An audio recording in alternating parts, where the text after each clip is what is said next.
So as most of you probably watched JB Holmes win the Genesis Open this past weekend, there was a couple things that happened that really frustrated some people. So let's take a look at one.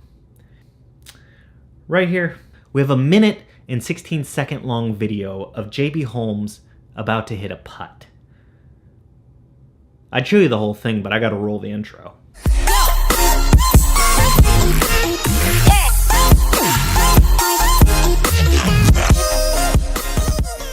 Welcome back to another episode of Knock Stiff Golf. I'm Kyle, and I still live in Anchorage, Alaska, so when the snow is flying, I don't get to play a lot of golf.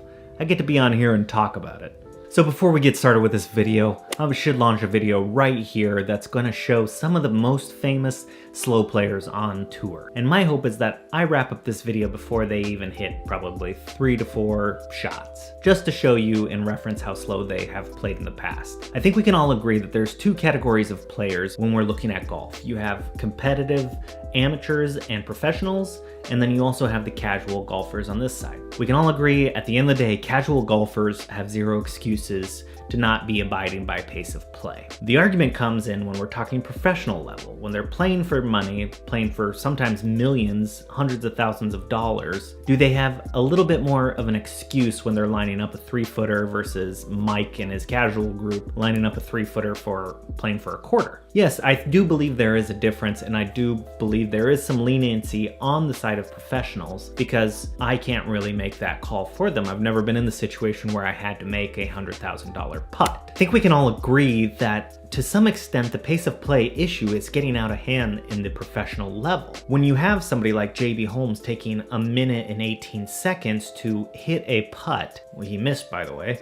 and whatever the case was, he waited till whether it was Justin or Adam had finished putting before he started his whole process of lining up the putt. Now, if we diagnose this, he's going into great detail with his caddy. They're using a technique called aim point. I encourage you to look into it. I think it can be very valuable, but the problem is they waited till it was their turn to play before they went through all of the steps that he normally does. That's why it got drawn out to almost 1:20. That got me interested in what the rules of golf actually are. There was a couple posts that I saw on Twitter from like Matt Janella, and I'm a big fan of his. I got to play down at Winter Park and just hear all the stories and stuff like that, and just seems like a great guy for golf. And he's mentioned a few things. If you're gonna have penalties on the course for doing things, you need to enforce them all. Basically, that comes down to the slow play. So I looked into it a bit, and when you get into the rules, in my opinion, it is a little fuzzy. So from what I can find, it looks like in previous years it was under Rule 6.7 or something like that in regards to what a shot should take you. And what were the penalties for not being that, and the penalties for not completing a shot in a time frame. What were certain excuses? What were the guidelines that should be used for every shot? I found it very confusing, to be honest. The rules of golf to me are just confusing. So under the new rules, it looks like it's under Rule 5.6.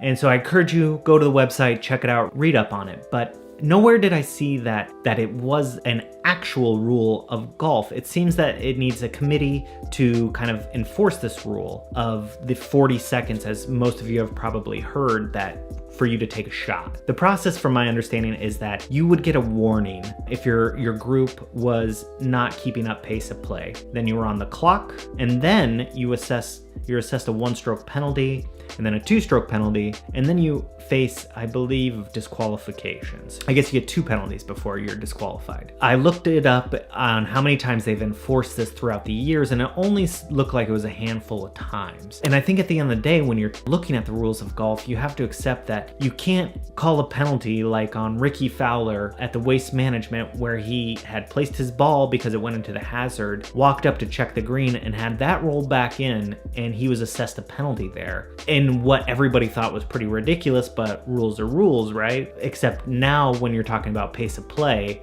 this rule is kind of flimsy. And so it's kind of a little bit of the PGA's fault that they're not enforcing this rule to help speed up pace of play. I just want to make this video because I wanted everybody to kind of do their own research on this topic. I'm not an expert on the rules. I'm not an expert on pace of play. I do notice that it definitely drains into casual play, and casual play has become insufferably slow. It needs to speed up. Players need to realize that the new rules are in place to help speed up the game. I don't know if they will yet because rules take time to adopt and players don't really follow the golf rules in general. A small minority follow them very strictly, but as a general golf community, the rules aren't followed as strictly as you would think, and yet the rounds are still taking forever. Just go read through the rules, check them out, get comfortable with them, and let me know in the comments if you know of a way that pace could be sped up in not only casual play, but also in the professional level. As always, guys, thanks for tuning in. This was just a short little recap of just pace of play and how it's an annoying problem. Like, comment, subscribe. Let me know below about the rules, what you think could be done. If you have any suggestions on the channel or just in general. I'll see you guys next time. Bye.